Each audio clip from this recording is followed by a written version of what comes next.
सोलापूरच्या बार्शी शहर आणि तालुक्याला वादळी वाऱ्यासह आलेल्या पावसाने झोडपून काढले। तालुक्यात सतत पडत असलेल्या पावसामुळे खरीपाच्या पिकांचं अतोनात नुकसान झाले।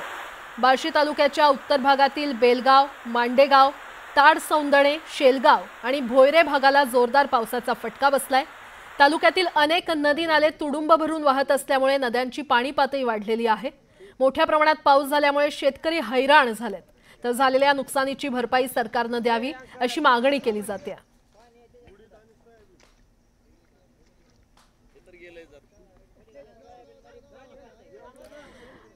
तर आपण पाहतोय अतिवृष्टीमुळे शेतकऱ्यांचं मोठं नुकसान झालेलं आहे आणि याचाच आढावा घेण्यासाठी माझे सहकारी विलास बडे थेट ग्राउंड रिपोर्ट आपल्याला देणार आहेत। विलास, खरं तर सोलापूरमध्ये वादळी वाऱ्यासह पावसाने खरं तर झोडपून काढलेलं आहे। शेतकऱ्यांचं मोठ्या प्रमाणात नुकसान झालेलं पाहायला मिळतंय।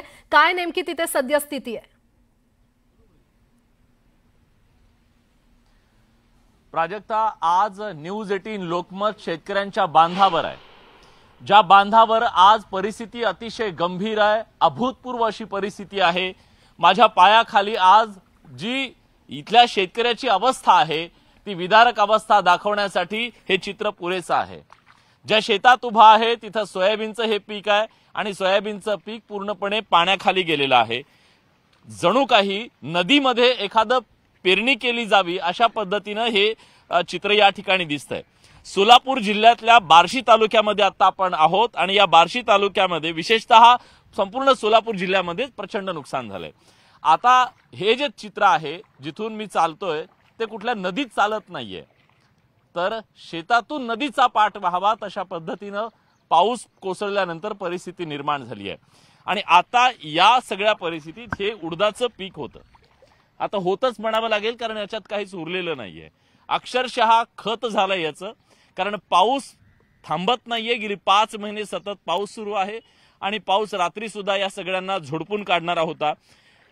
या सगळ्या पिकांचं जे नुकसान झालेलं आहे याच्यातनं एक कणभर सुद्धा शेतकऱ्याच्या हातात काही पडणार नाहीये आणि त्यामुळे ही जी परिस्थिती निर्माण झालेली आहे या परिस्थितीमुळे इथल्या शेतकऱ्यांचं प्रचंड मोठं संकट यांच्यावरती ओढवलेलं आहे।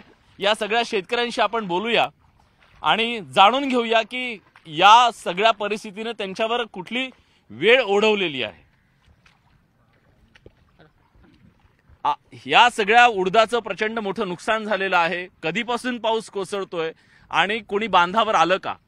सर, गेल्या 1 महिन्यापासून पावसाचं सातत्य कंटिन्यू आहे। काल दिवसभर सरीवर सरी येत राहिल्या आणि संध्याकाळी मात्र 11 वाजल्यानंतर जो पाऊस चालू झाला तो अतिशय जास्त प्रमाणामध्ये पाऊस होता। तो सकाळी पहाटे 3:30-4 पर्यंत होता। त्यामुळं या गावाला आणि गावच्या परिसराला 2 बाजूनी नद्यांनी घेरलेला असून गावची पण परिस्थिती गंभीर झाली आणि शेतीची पण परिस्थिती अतिशय गंभीर झालेली आहे। सर, उडीद, मूग, सोयाबीन, तूर, ऊस, कांदा संपूर्ण पिकं नेस्तनाबूत झालीत। शेतकऱ्यांना अक्षरशः रडण्याची वेळ शेतकऱ्यावरती आलेली आहे आणि ह्याच्यामधून शेतकरी सावरणं हे फार कठीण झालेलं आहे। त्यासाठी तुमच्या माध्यमातून सरकारने काही प्रयत्न करणं अत्यंत गरजेचं आहे। बांधावर कोणी आलं का? आतापर्यंत बांधावर कुणीही दखल घेतलेली नाही सर। प्रशासन आलं का? प्रशासन तर अजिबात आलेलं नाही। पंचनामे झाले का? पंचनामे आणखीन झालेलेच नाहीत। आता हे जे शेत आहे या शेतामध्ये जर उडदाचं पीक होतं एकरी समजा, तर एकरी किती नुकसान झालंय जरा समजून घेऊया। 1 एकरमध्ये म्हणजे हा जर पट्टा बघितला 1 एकर हे सगळं रान आहे। या एकरभर रानामध्ये जेव्हा उडीद पेरणी केली आतापर्यंत किती खर्च आला? आतापर्यंत उडदाचा खर्च एकरी 45,000 रुपये आलेला आहे। एकरी 45,000 रुपये खर्च आहे। हो, आणि त्यानंतर या पावसामुळे या एकरभर उडीद पेरला जो होता त्यामधनं 30 किलो किंवा 40 किलो सुद्धा उडीद आमचा उडीद निघालेला नाही। त्यामुळे पूर्ण शेती पाण्याखाली गेलेली आहे। रात्री तर ढगफुटीसारखा पाऊस या ठिकाणी झालेला आहे। आपल्या माध्यमातून सांगू इच्छितो, शेतकऱ्याला च्या पिकाला शासनानं जर भाव दिला तर शासनाकडे हा शेतकरी हात सुद्धा पसरणार नाही साहेब। आता उडदाची अवस्था ही झालेली आहे काय भाव आहे उडदाचा? उडदाचा 3,500 ते 4,000 रुपये आडतीवाले आता उडीत घेत आहेत. हा. आणि त्यामधनं शेतकऱ्याचं अक्षरशः अतोनात नुकसान झालेलं आहे. 10 वर्षापूर्वी किती होता? 10 वर्षापूर्वी पण हाच भाव होता आणि आताही हाच भाव आहे. हा. 3,500 10 वर्षापूर्वी बी होता आणि आताही 3,500-4,000 रुपये आताही भाव आहे.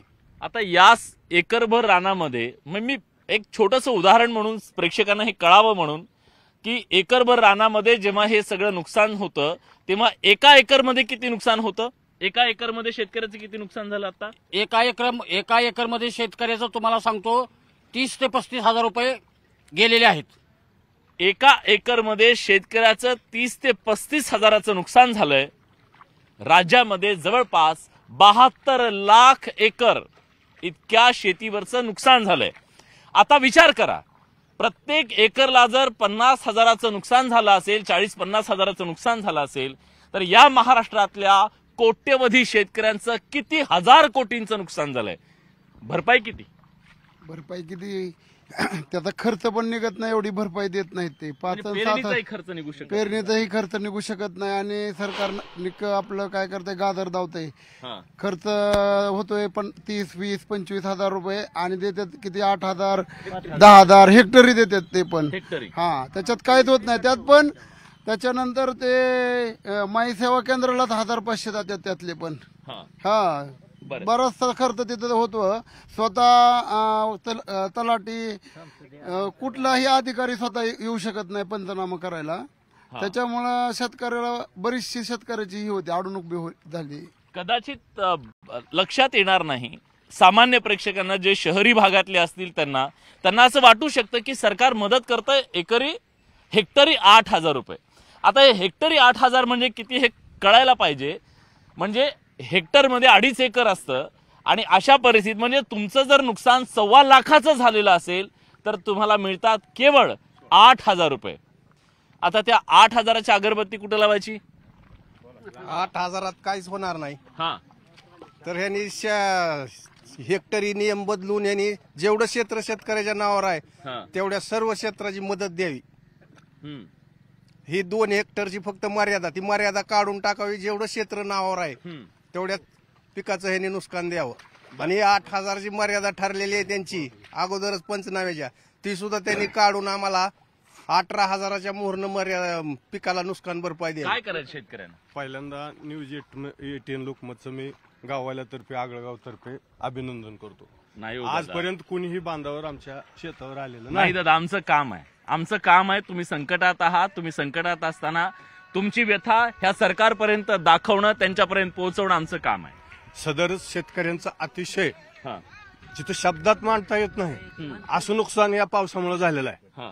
सदर शेतकरी तणावग्रस्त आहे आणि शेतकरी आत्महत्येपर्यंत पोहोचलेला आहे.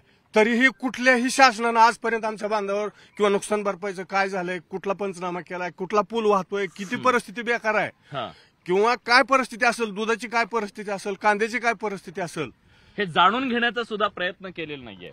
पण आपण जाणून घेतोय. स्टुडिओ सोडलाय, स्टुडिओ सोडून थेट बांधावरती राज्यातल्या लाखो शेतकऱ्यांची अवस्था, दुरवस्था, व्यथा आणि कथा घेऊन आम्ही आलोय.